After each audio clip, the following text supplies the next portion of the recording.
બીજા દિવસની શુભ શરૂઆત પ્રભાત ફેરીનો પ્રારંભ કરશું।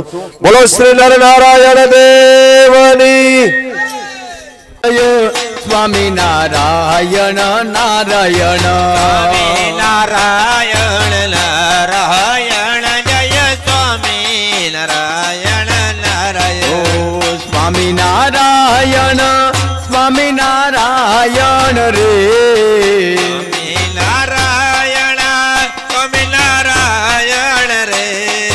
સ્વામી નારાયણ સ્વામી નારાયણ રે નારાયણ સ્વામી નારાયણ રે સ્વામી નારાયણ નારાયણ બોલો સ્વામી નારાયણ નારાયણ સ્વામી નારાયણ નારાયણ જય સ્વામી નારાયણ નારાયણ સ્વામી નારાયણ નારાયણ બોલો સ્વામી નારાયણ નારાયણ નારાયણ નારાયણ જય સ્વામી નારાયણ નારાયણ સ્વામી નારાયણ સ્વામી નારાયણ રે નારાયણ સ્વામી નારાયણ રે સ્વામી નારાયણ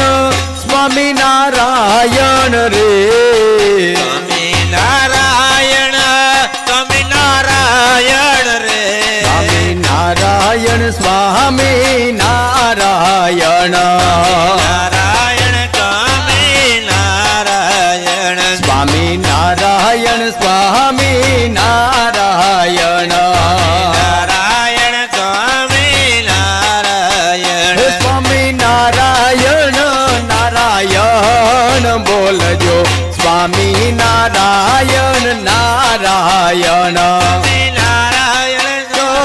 નારાયણ બોલજો સ્વામી નારાયણ નારાયણ સ્વામી નારાયણ નારાયણ। અને આવું અદ્ભુત સભા આપણને એમ થાય કે ભુજ મંદિર માણસો જાય પૂનમ ભરવા, વડતાલ જાય પૂનમ ભરવા, આપણે કદાચ ન જઈ શકીએ તો આપણને એમ લાગે કે એક દિવસ અહીંયા આવી ગયા તો એક પૂનમ જેટલો આપણને ફળ અહીંયા મળે। આપણે અહીંયા એમ જ સમજવાનું કે આપણે ભુજ મંદિરમાં પૂનમ ભરવા આવ્યા છીએ, એવી રીતે 30 દિવસ તમે પૂનમ ભરો એટલે 12 મહિનાનું તમારે જે પૂનમનું ફળ મળે એ મળે। કાલે સ્વામી કહેતા હતા ને કે એક દિવસ તમે આવો તો 1000 ઘણું તમને ફળ મળે। આ તો આપણી વાડી કહેવાય, વાડી।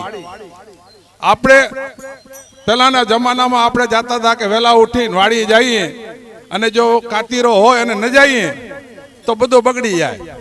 માણસો આપણે 4 વાગે ઉઠીને જાતા, એવી રીતે અહીંયા આ તમારો કર્મ છે, આ કર્મની અંદર છોડતા નહીં। અને આપણે વાડી છે, આ વાડીને નીલી રાખવાની અને હંમેશા આની અંદર વધારો કરતો રહેવાનો। મારા જેવો કોઈ અજ્ઞાની માણસ સૂતો હોય એને ઉઠાડજો અને એને આ પ્રભાત ફેરીની અંદર જોડજો। આ પ્રભાત ફેરી આપણે દેશ વિદેશની અંદર ધૂમ મચાવે રહી। આવી જ પ્રભાત ફેરી હું નહીં કહી શકું, પણ અમારે કલ્યાણપુરમાં 2 ટાઈમ સવાર સાંજ થાય છે।